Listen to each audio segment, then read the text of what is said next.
दोस्तों इस फिल्म में दिनेश भैया की दो पत्नियां होती हैं और दोनों आपस में बहुत झगड़ती रहती हैं। इसलिए भैया की कुछ सीन ऐसी है कि दोनों को गुस्सा में मायके छोड़ने की बातें कर रहे हैं। देखिए सीन में चल रही है, गाड़ी को स्टार्ट कर रहे हैं।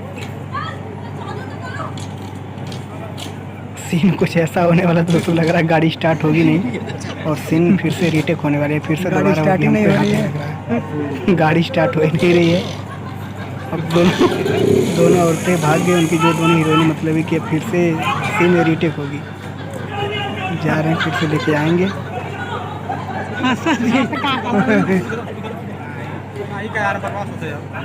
सब लोग इकट्ठा हो गए, मतलब ये सीन फिर से होगी दोस्तों। देखिए दोस्तों 10 मिनट के बाद फिर से सीन स्टार्ट हो गई, वही वाली सीन।